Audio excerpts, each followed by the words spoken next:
এক ফোঁটা পানি দিয়েই বনিয়াদমকে বানাইয়া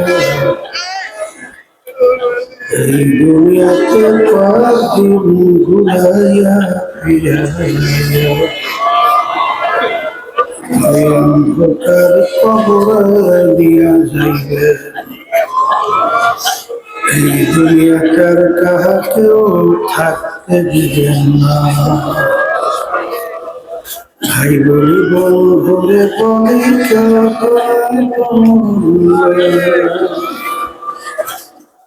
ভাবিয়া চিন্তা করিয়া দেখিলাম ওই অন্ধকার কবরে আপনি সারা কেউ আপন হবে না। ربنا آتنا في الدنيا حسنة وفي الآخرة حسنة وقنا عذاب النار رب ارحمهما كما ربياني صغيرا سبحان ربك رب العزة عما يصفون وسلام على المرسلين والحمد لله رب العالمين. ওয়ালাইকুম আসসালাম। মাহফিলের বয়ান কি বাইরের লোকে শোনে না মাঠের লোকে শোনে? এই হরেন ফিট করছো কেমন? হরেন ফিট করছো কিভাবে? যারা মাহফিল করে এগুলো জানেও না যে কিভাবে ওই হরেনটা কোন দিকে দিয়ে দিচ্ছে।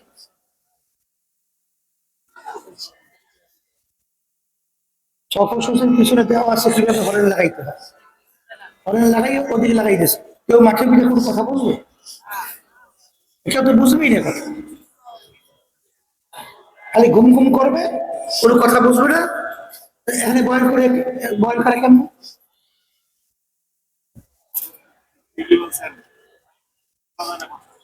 কোনো কথা বুঝেই দেবে না। ওই সাউন্ড বক্সে শব্দ দাও, আর ওখানে সাউন্ড বক্সে শব্দ দাও, আর শব্দ কমাই মধ্যম আওয়াজ রাখো, আর দূরে শব্দ বেশি বাড়াইও না, এক রকমের সাউন্ড রাখো। আর ওই ঘরেনটা ঘুরে রাখে। আলহামদুলিল্লাহ আলহামদুলিল্লাহ নাহমাদুহু ওয়া নাস্তাঈনুহু ونستغفره ونؤمن به ونتوكل عليه ونعوذ بالله من شرور أنفسنا من يهده الله فلا مضل له ومن يضلله فلا هادي له ونشهد أن لا إله إلا الله وحده لا شريك له ونشهد أن محمدا عبده ورسوله أما بعد فأعوذ بالله من الشيطان الرجيم بسم الله الرحمن الرحيم ألف لام ميم ذلك الكتاب لا ريب فيه هدى للمتقين الذين يؤمنون بالغيب صدق الله العلي العظيم. সবাই দুরূদ শরীফ পড়ি। আল্লাহুম্মা হাবিবনা সাল্লাল্লাহু আলাইহি ওয়া আলা আলিহি ওয়া সাহবিহি اللهم صل على سيدنا وحبيبنا ومولانا محمد صلى الله عليه وعلى آله وصحبه وبارك وسلم. اللهم صل على سيدنا وشفيعنا وحبيبنا ومولانا محمد صلى الله عليه وعلى آله وأصحابه وبارك وسلم. শুকরিয়া আদায় করতেছি মহান রব্বুল আলামিনের দরবারে। রব্বুল আলামিন ফিতনা ফাসাদের যুগে দুনিয়ার সমস্ত কাজ থেকে বিরত রেখে উলামায়ে কেরামদের মজলিস জাকিরিন শাকিরিন সাদিকিন অনেক আল্লাহর খাস বান্দারা এই মজলিসের মধ্যে আছে, যাদের সঙ্গে জীবনের একটা সময় আল্লাহ রাব্বুল আলামিন আমাদেরকে কাটাবার সুযোগ করে দিয়েছে। শুকরিয়া তার বলি আলহামদুলিল্লাহ।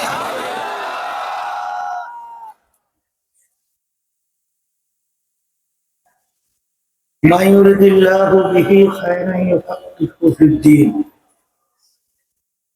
আল্লাহ রাব্বুল আলামিন যাকে ভালোবাসেন তাকে দ্বীনের সহি বুঝদান করে। অনেক লোকের কানে মাহফিলে দাওয়াত পৌঁছার পরেও সুযোগ থাকা সত্ত্বেও আসে না। আবার তালাশ করলে দেখবেন বহু দূর থেকে কষ্ট স্বীকার করে আমার অনেক ভাইরা মাহফিলে পাগলের মতো ছুটে চলে আসছে।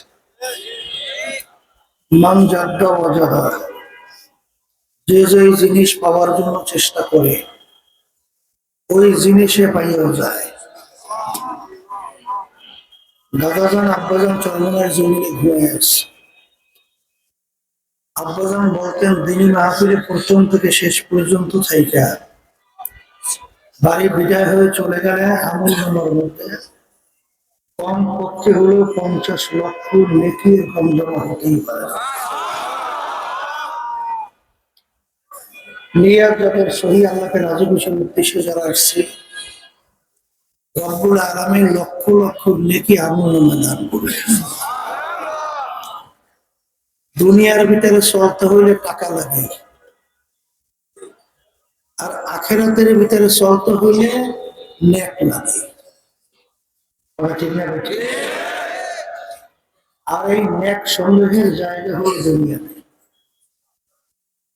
দুনিয়া থেকে একবার বিদায় নিয়ে কবরে গেলে আর দ্বিতীয়বার ফেরত আসা যাবে না, আর নেক কামাই করে সুযোগ পাওয়া যাবে না।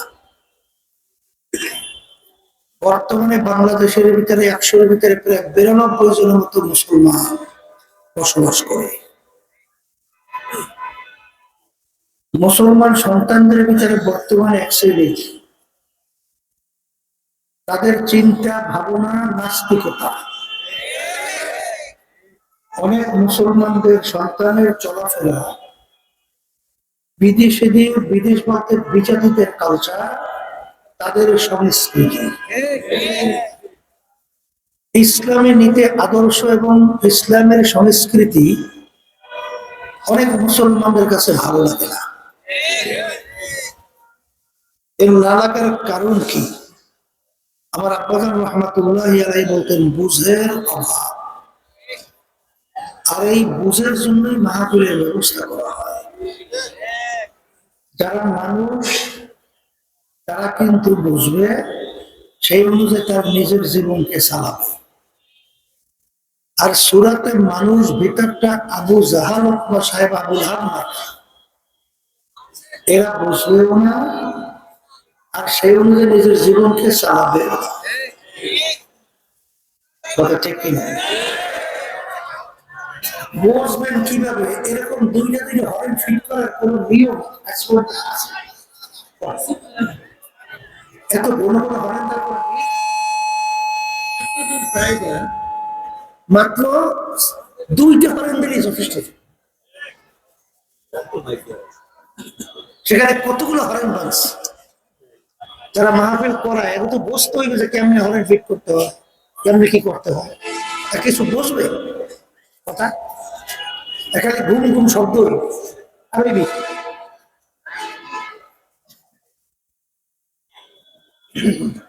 সেই কথা বলতে চাইছিলাম,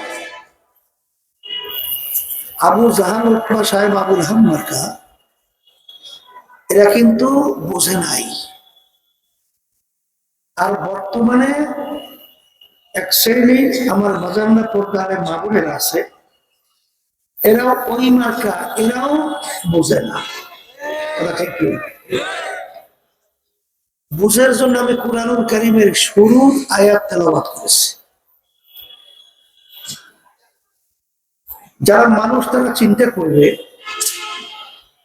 দুনিয়ার ভিতরে সৃষ্টির পরে লক্ষ লক্ষ কিতাব বই পুস্তক, অনেক লেখক লেখার পরেও কোন লেখক তার লেখার ভিতরে, কোন কিতাবের ভিতরে, কোন বইয়ের ভিতরে কেউ চ্যালেঞ্জ করতে পারে নাই আমার লেখায় কোনো ভুল নাই, আমার কিতাবে কোনো ভুল নাই, আমার বইতে কোনো ভুল নাই। আজ পর্যন্ত আপনারা শুনছেন এবং চ্যালেঞ্জ কেউ করতে পারছে? যারা মানুষ তারা চিন্তা করবে দুনিয়ার ভিতরে একটাই কিতাব যার শুরুতে লেখা আছে যালিকাল কিতাব লা রাইবা ফীহ, এই যে কিতাব দেখো এর ভিতরে ভুল সন্দেহ বলতে কিছু। এখন মানুষ চিন্তা করবে ব্যাপারটা কি, কেমন কিতাব যেই কিতাবের শুরুতে কোনো ভুল নাই, সন্দেহ নাই। তখন তারা ইতিহাস তালাশ করবে। ইতিহাস মানে পূর্বের কথা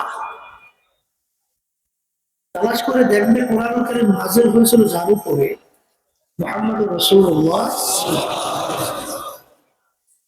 তিনি মায়ের পেটে থাকা অবস্থায় তার আব্বাকে আল্লাহ দুনিয়া থেকে নিয়ে গেছে। দুনিয়াতে আসার পরে বছর 6 আল্লাহ তার আম্মাকেও নিয়ে গেছে। 6 বছরের বাচ্চা বাপারা মহা, দুনিয়ার কোন শিক্ষকের কাছে আল্লাহ রাসূল সাল্লাল্লাহু আলাইহি ওয়াসাল্লাম পড়ার কোন সুযোগ আল্লাহ দেয় নাই। এমনকি আল্লাহ রাসূল সাল্লাল্লাহু আলাইহি ওয়াসাল্লাম নিজের দস্তখত সাইনও করতে জানতেন না। এই জন্য আল্লাহ রাসূলকে বলা হয় উম্মি। প্রমাণ রাখতেন কিভাবে? প্রমাণ আঙ্গুলের ভিতরে আংটি মোবারক সিলমা। এক ডক্টর বছর 2 হবে চরমনাইতে আসছিলেন, আল্লাহ রাসূল সাল্লাল্লাহু আলাইহি ওয়াসাল্লামের পক্ষ থেকে যে চিঠি লেখছিল তার ভিতরে যে আল্লাহ হাবিবের আংটি মোবারকের সিলমা, ওই চিঠি সহ কাজ দিয়া বান্দাই আমার জন্য হাতিয়ে এসে নিয়ে আসছে। তখন আমি দেখলাম আল্লাহ রাসূল সাল্লাল্লাহু আলাইহি ওয়াসাল্লামের আংটি মোবারক সিলটা কেমন ছিল। যারা মানুষ তারা চিন্তা করবে যে আল্লাহ রাসূলের উপরে কোরআনুল কারীম নাযিল হলো, নিজের দস্তখত করতে জানতেন না, সাইনও করতে জানতেন না, বাপ মা হারা, সেই কিতাবের প্রথমেই শুরুতে ভূমিকা লেখা যালিকাল কিতাব লা রাইবা ফীহ। এই কিতাবে কোনো ভুলও নাই, সন্দেহ। আরবের কাফেররা আরবি ভাষী ছিল না? কি ভাষী? কোরআনুল কারীম নাযিল হয়েছে কোন ভাষায়? আমরা কথা বলতেছি বাংলা, আপনার বুঝি না? বুঝি তো। তাহলে কোরআনুল কারীম নাযিল হলো আরবি ভাষায়, আরবের কাফেররা ছিল আরবি ভাষা। তারা তো কোরআনুল কারীম খুব ভালোভাবেই বুঝতো। তারা বহু চেষ্টার পর কোনো ভুল বের করতে পারছিল? পারে নাই।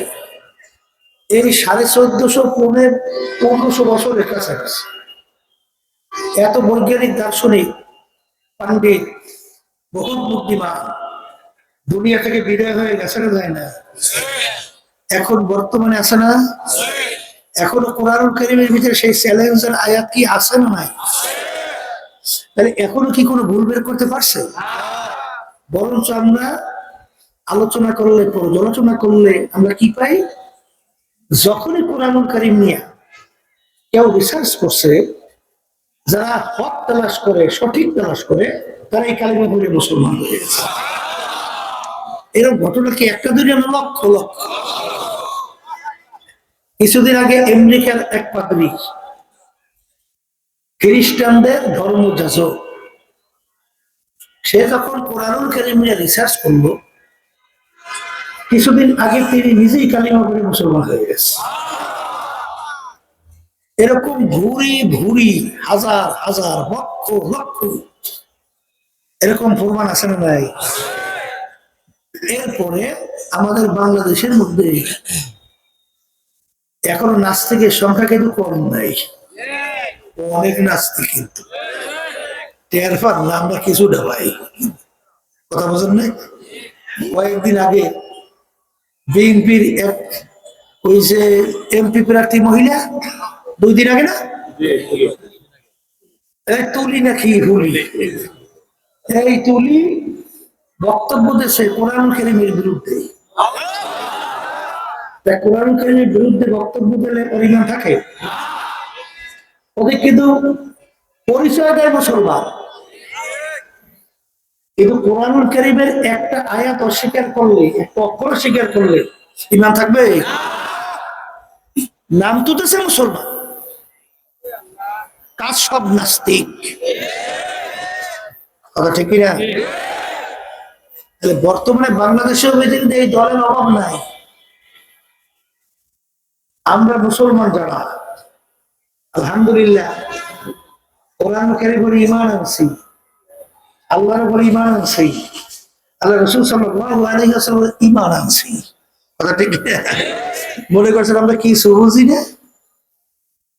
বুঝা শুই নাই, কিন্তু ফজরের সময় মুয়াজ্জিন, শীত প্রচন্ড, লেপ কম্বল মুড়ে দিয়ে ঘুমায়, ওই সময় যে মুয়াজ্জিন আল্লাহর পক্ষ থেকে দাওয়াত দেয়, আসসালাতু খায়রুম মিনান নাওম, ঘুম হইতে নামাজ ভালো।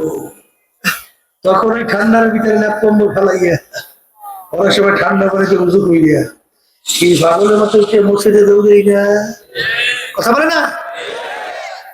প্রচন্ড গরম, আল্লাহর হুকুম রোজা ফরজ, কুতিবা আলাইকুমুস সিয়াম কামা কুতিবা আলাল লাযীনা মিন ক্বাবলিকুম লাআল্লাকুম তাত্তাকুন। আয়াতের মধ্যে রোজা কি হইছে? এই গরমের দিন রোজা রাখছি, যারা খেতে খামারে রাস্তাঘাটে একটু কাজ করে, তখন বোঝে মাগরিবের আগে আগে 30 না কাকে বলে, ঠিক কি রে? মনে হয় যেন 2-1 ফুসকুড়ে পানিও মনে হয় 30 না মেটবে না, এরকম মনে হয় কি হয় না? এই যে কষ্ট করে রোজা রাখি, মনে করছেন কি বুঝি না? হ্যাঁ হ্যাঁ, আমার বান্দারা এত আনন্দ করতে, চিত্ত বিনোদন, এগুলো মনে হয় কি বুঝি না? বুঝি সব, কিন্তু চিন্তা ভাবনা করে দেখছে কোরআনুল কারীম সত্য। আসতে বলে কোরআনুল কারীম যদি সত্য হয়, তাইলে কিন্তু বুঝা শুনি না কবরে যাইয়ে, কারণ দুনিয়ার যে কোনো কাজে 5 বার যদি কেউ ঠকে, আবার সেই কাজে চেষ্টা করলে জিতবার আশা আছে না? কিন্তু একবার যদি কেউ মরিয়ে কবরে যাইয়ে ঠকে, আর দ্বিতীয়বার জিতবার আশা আছে? আর কোনদিন দুনিয়াতে ফেরত আসা যায়? যদি নাই যায়, আমি আমার বাজানদেরকে বলবো, বুঝে শুনে কবরে যাওয়ার জন্যই বুঝের জন্য মাহফিল, এসেজন্য মাহফিল। তাহলে কোরআনুল কারীম কি মুখ খুলে বলে সত্য? সত্য যদি হয়, এখন ওই সত্য কোরআনুল কারীমের ভিতরে আল্লাহ রাব্বুল আলামিন বলতেছেন, ওমা খালাকাতুল জিন্না ওয়াল ইনসা ইল্লা লিয়াবুদুন। আল্লাহ রাব্বুল আলামিন 18,000 কম বেশি মাখলুকাত সৃষ্টি করছেন না? শোনেন না, ওলামা কেরাম বয়ান করে শুনেন না? এর ভিতরে 2টা মাখলুক আল্লাহ সৃষ্টি করছেন। কেন? আল্লাহ কারণ বলতেছে, মানুষ এবং জিন। বলেন, এই 2টা মাখলুকাত আমি সৃষ্টি করলাম কেন? আল্লাহ বলতেছেন আমার ইবাদতের জন্য। সবাই জোরে বলি সুবহান। বলেন আমাদেরকে আল্লাহ সৃষ্টি করছেন কেন? এইটা একেবারে দিলের ভিতরে বসা। আল্লাহ আমাদেরকে সৃষ্টি করছেন কেন? কার ইবাদত? এখন ইবাদত একটা আরবি শব্দ। ইবাদত শব্দের অর্থ কি? আরবি। আরবি উর্দুতে বলে গোলামি, আর বাংলা অর্থ হলো মালিকের হুকুম অনুযায়ী চলা। মুখস্থ করেন, মালিকের হুকুম অনুযায়ী চলার নামই হলো ইবাদত। আর রব্বুল আলামিন আমাদেরকে সৃষ্টি করছেন মালিকের হুকুম অনুযায়ী চলার জন্য। কথা ঠিক আছে? এখন অনেকে বলতে পারেন হুজুর, তাহলে অন্যান্য মাখলুকাত গুলো আল্লাহ কেন সৃষ্টি করলেন? ওই সত্য কুরআনুল কারীমের ভিতরে আল্লাহ বলতেছেন, وَخُلِقَ لَكُم مَّا فِي الْأَرْضِ جَمِيعًا,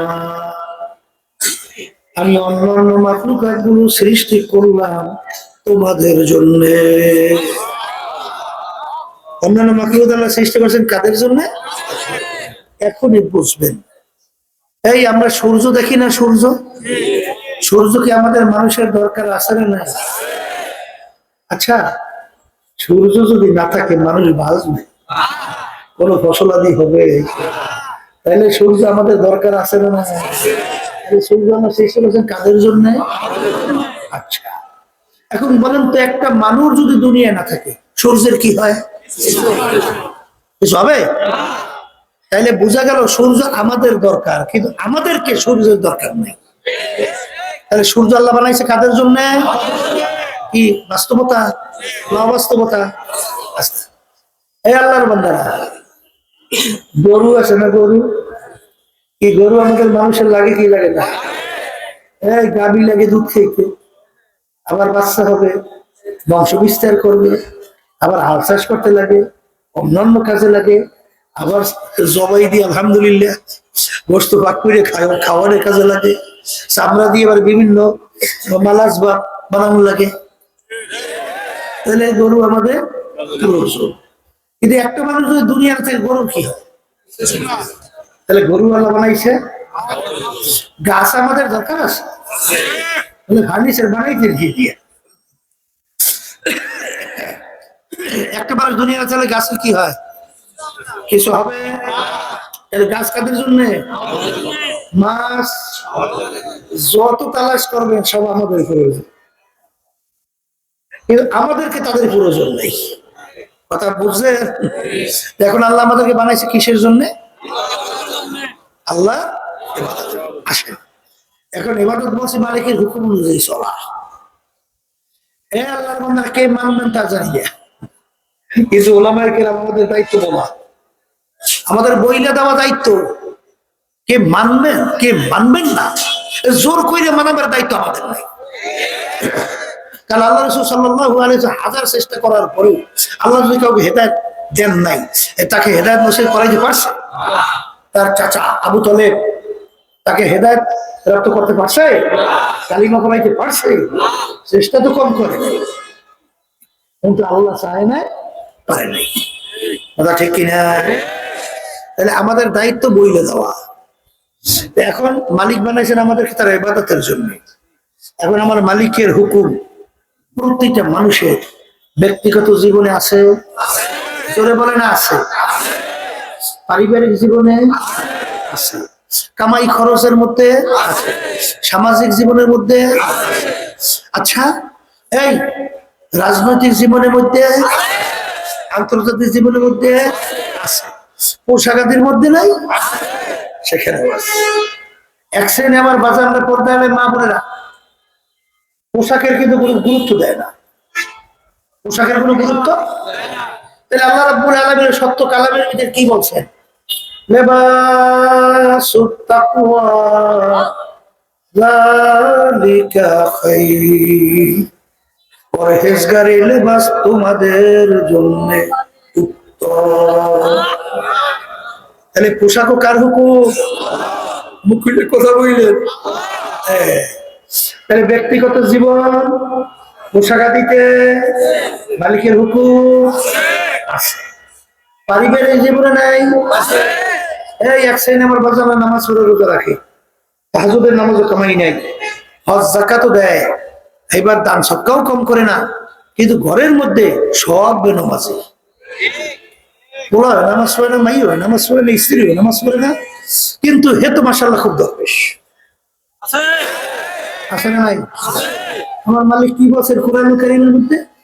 কু আনফুসাকুম ওয়া আহলিকুম নার। আমি বলি না, আল্লাহ বলে।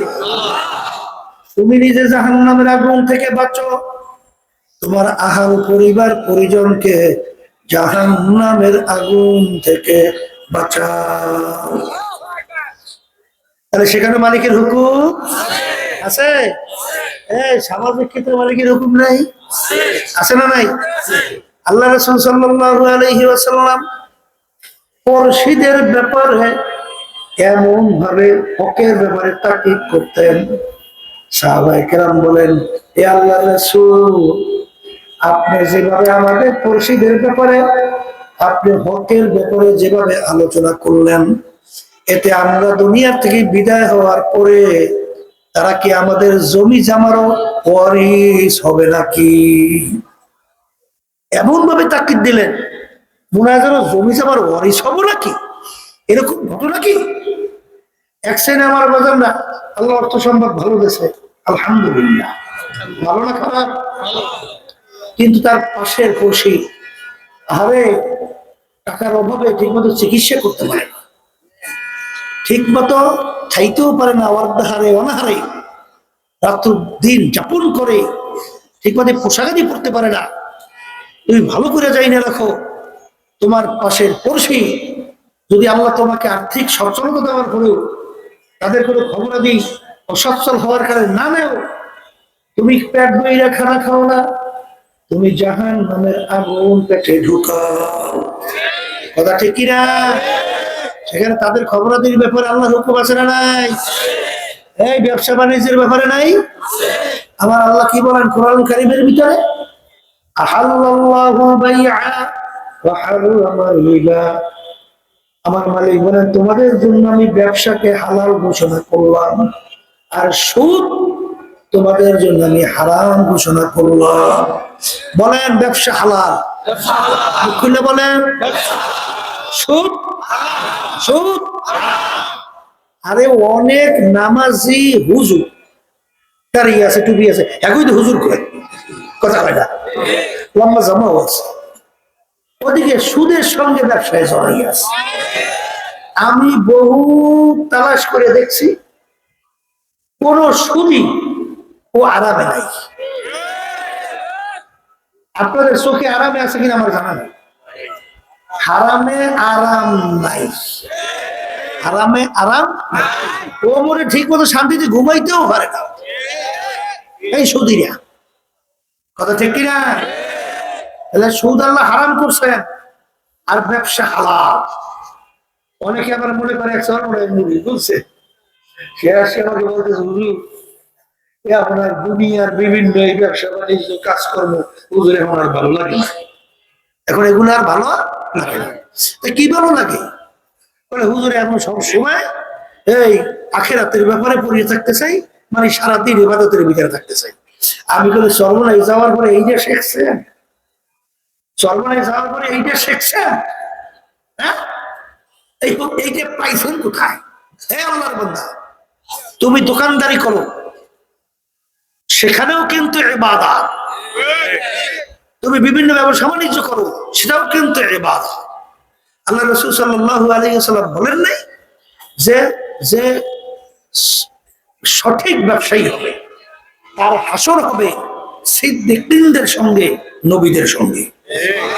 হাসর কাদের সঙ্গে? আবার বলেন না, অনেক বড় বড় আল্লাহর ওলিরা বড় বড় ব্যবসায়ী ছিল না? আসতে বলুন, ওসমান গনি রাদিয়াল্লাহু তাআলার নাম শুনছেন? হ্যাঁ, ওসমান গনি রাদিয়াল্লাহু তাআলা নামই হয়েছে ওসমান গনি, ধনী ওসমান। অর্থ কি? ধনী ওসমান।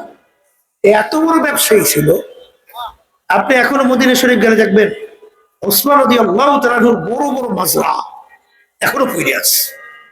আমি যাইয়ে সেখানে বলে ওসমান রাদিয়াল্লাহু তাআলা বাঁচা বড় বাগা বহুত সম্পদ এখনো পড়ে আছে। এত বড় ব্যবসায়ী আল্লাহ রাসূল সাল্লাল্লাহু আলাইহি ওয়াসাল্লাম তার দুই মেয়েকে তার সঙ্গে বিবাহ দিয়েছেন। এই জন্য তাকে বলা হয় জিন্নুরাই, দুই নূরের অধিকারী। আল্লাহ রাসূল সাল্লাল্লাহু আলাইহি ওয়াসাল্লাম বলেন বেহেশতের মধ্যে সবাই একজন সঙ্গী থাকবে, সাথী থাকবে, দোস্ত থাকবে। রফিকি ফিল জান্নাতি উসমান। সবাই বলি সুবহানাল্লাহ। বেহেশতের ভিতরে আমার দোস্ত হবে উসমান গনি রাদিয়াল্লাহু তাআলা। তাহলে বোঝা গেল এত বড় ধনী, এত বড় ব্যবসায়ী, সে আল্লাহর কাছে কত প্রিয়, ঠিক কিনা? বরফির আব্দুল কাদের জিলানী রহমাতুল্লাহি আলাইহি খুব বড় মাপের ব্যবসায়ী ছিল না?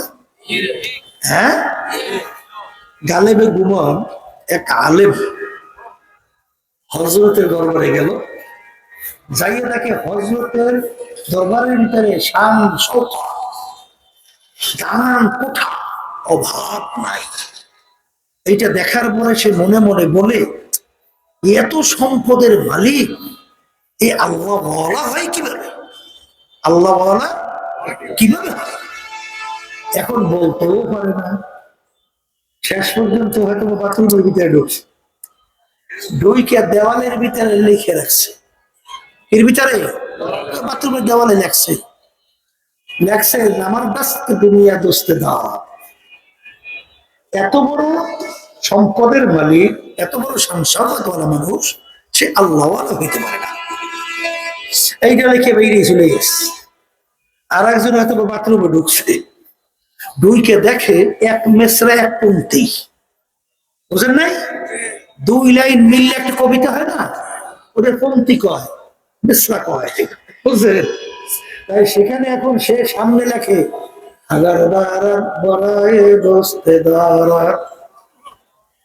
যেই দুনিয়া, যেই সম্পদ আল্লাহর রাজি খুশির জন্য হয়, ওটা দুনিয়া না, ওটাও আখিরাত। ওটাও কি? বরফির আব্দুল কাদের জিলানী রহমাতুল্লাহি আলাইহি হাদিস পড়াইতেছেন ছাত্রদেরকে। হঠাৎ একজন এসে বলতেছে, হুজুর আপনার জাহাজ মাল সহ সমুদ্রে ডুবে গেছে। এই যে শোনার পরে হুজুর বলে ইন্না লিল্লাহি ওয়া ইন্না ইলাইহি রাজিউন। এইটা বললে হুজুর চক্ষু বন্ধ করিয়া মাথার একটু নিচু করিয়া, মাথার এরকম কিছুক্ষণ নিচু না, এরকম নিচু করিয়া রাখছে। কতক্ষণ পরে বসছে, উঠে বলে বাবা পড়ো, বাবা পড়ো। ছাত্ররা বলতেছে হযরত ব্যাপার তো কিছু বুঝলাম না। আপনি যখন শুনলেন জাহাজ মাল সমুদ্র উঠতেছে, শোনার পরে আপনি বলেন ইন্না লিল্লাহি ওয়া ইন্না ইলাইহি রাজিউন। এরপরে চক্ষু বন্ধ করে মাথার নিচু করিয়া কিছুক্ষণ থাকে আবার উঠে বলো পড়ো, ব্যাপার। তখন তিনি বলতেছেন আমি যখন শুনলাম আমার জাহাজ মাল সহ ডুবে গেছে, সুন্নাত হিসাবে আমি ইন্না লিল্লাহি ওয়া ইন্না ইলাইহি রাজিউন পড়ছি। এরপর আমি চক্ষু বন্ধ করিয়া মাথার নিচের দিকে রাইখা আমার দিলের দিকে তাকাই বসছি, যে আমার জাহাজ মাল সহ ডুবে গেছে নদীর মধ্যে, সমুদ্রের মধ্যে, এতে আমার দিলের ভিতরে কোনো প্রেশানি তৈরি হয়েছে কিনা, অস্থিরতা প্রেশানি তৈরি হয়েছে কিনা।